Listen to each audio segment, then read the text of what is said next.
So something annoying happened there. That was why I got interrupted there. But I'm just going to go plow forward with part two, even though whenever I do a part two, the views are always much lower than part one. But that's okay. I don't think many people are going to watch this anyway. So those true believers who are actually going to sit through this, let me continue, who are still there, who are back, who watched all of part one and now are back for more. So the whole idea that the meeting the aliens is traumatic. This recalls, something that seems to turn up a lot in alien abduction literature.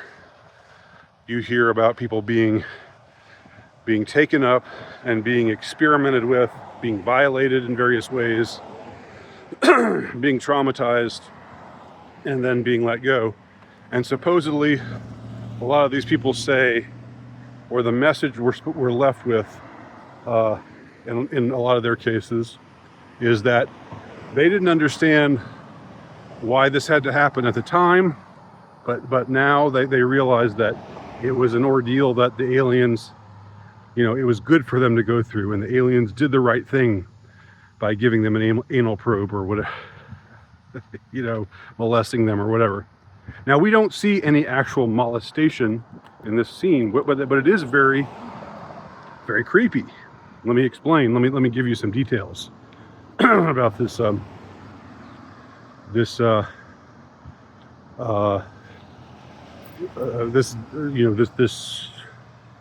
memory that she is that both of these characters have, that they are made to endure near the end of the story, in order that they can, I guess, be in the position to do the disclosing work that they do. I don't exactly understand how that all works either. A lot of this stuff kind of falls off, is like meat falling off the bone. At the time, it seemed to hold together. I didn't really question it while I was watching it because it was entertaining enough. But now, when I think about it,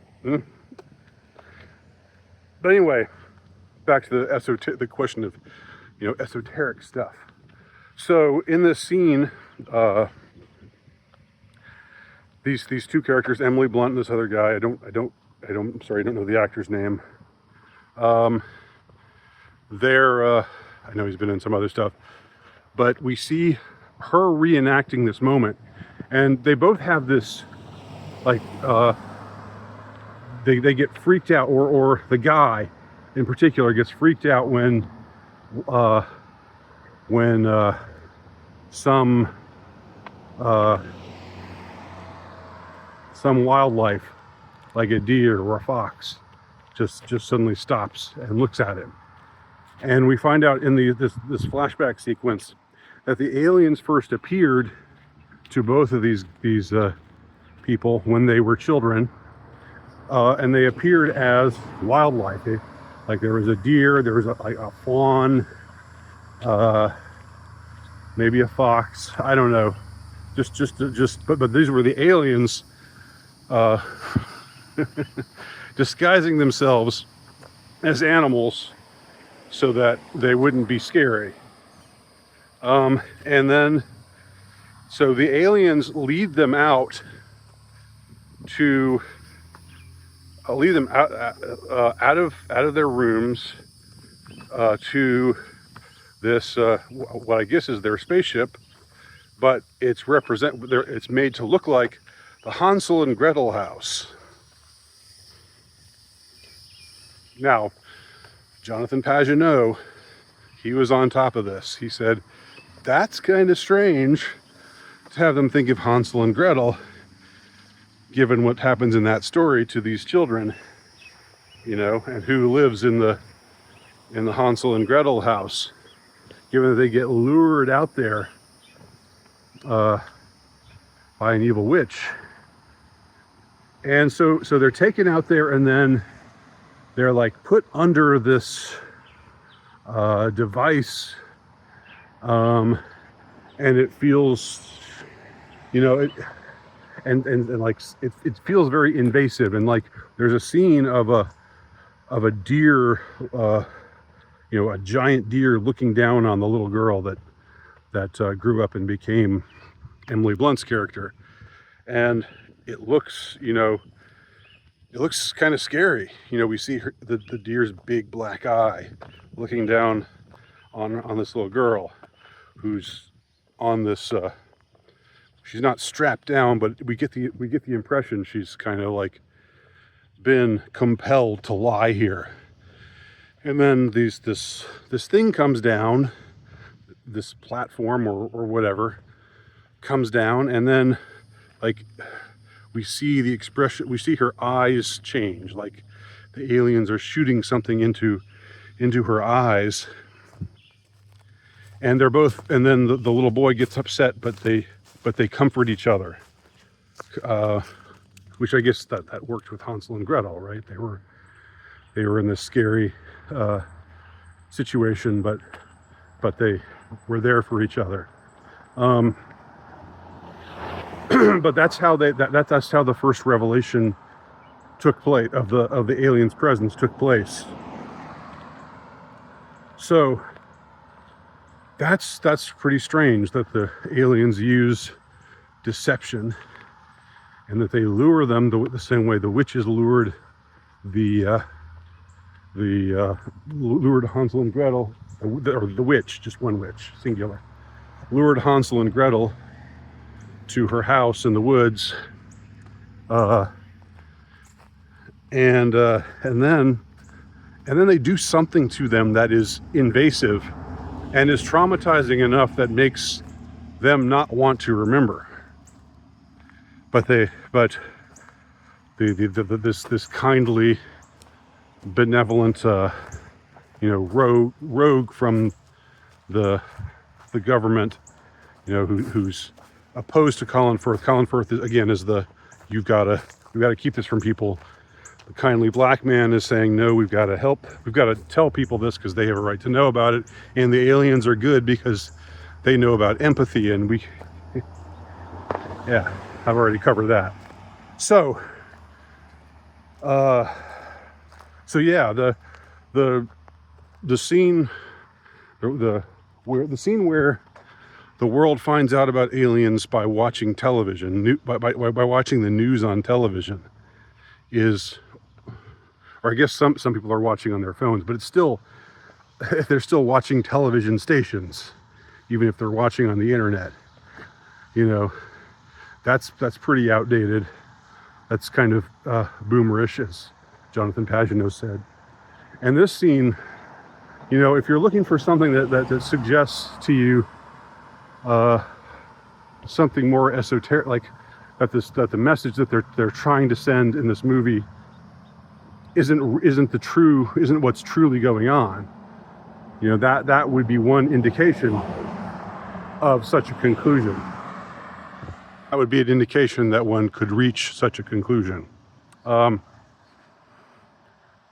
the only other thing that when I thought about it later, really kind of has me wondering if there's more.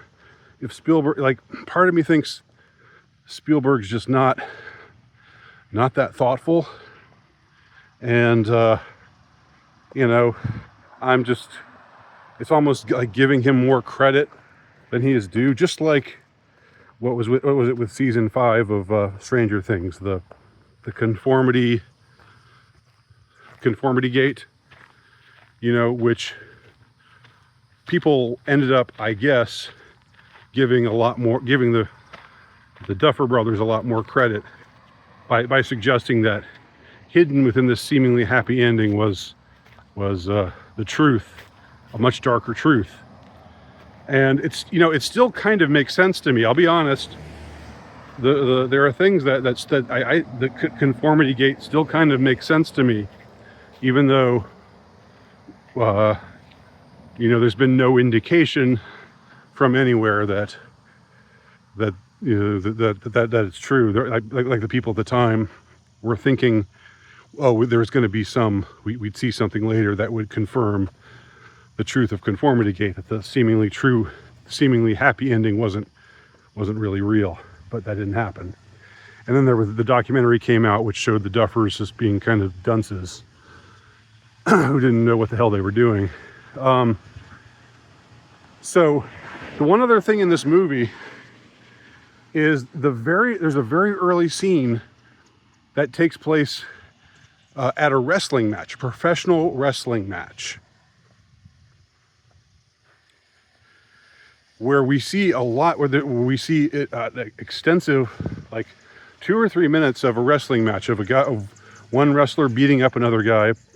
But of course, we know that wrestling is what they call it, kayfabe. That's fake. That's not real. Even though wrestlers actually do get hurt, and they do pay a price physically, that the fights are staged, they're choreographed. So it's part of the plot. It's part of what advances the plot is that they're at a public gathering where there's a bunch of raucous fans cheering. But that could just as easily have been a baseball game, a basketball game. Why make it a professional wrestling match? That to me, that raises the specter. Does Spielberg maybe know what he's doing? And he's indicating to those in the know that this is all fake. I don't know. Again, I don't know if such an evil interpretation is giving Spielberg almost too much credit, because there's a lot of things in the movie that when I think back on it now are just kind of brainless, don't really make a lot of sense. But on the other hand, this stuff is connected with what's going on, with in the high levels of government and media and so forth today. This whole alien disclosure thing, whether it's a scam, whether it's real, whether it's partly a scam and partly real, whether the aliens are just demons, like all the conspiracy people seem to be saying now, or whether, I'm more partial. I would actually be more partial to the idea that the aliens aren't even real and that it's all human stuff that they're blaming on aliens. But this movie does not present aliens as a threat. Okay, I remember there were some people speculating that was going to be the case, like in Spielberg's remaking of War of the Worlds, where the aliens were here to wreak havoc, or Independence Day, or like other alien invasion type movies, like V, where there's evil aliens. In this movie, the aliens are good because they have empathy. So it's not like, it's not it's not promoting an alien threat thesis like I've heard some people saying.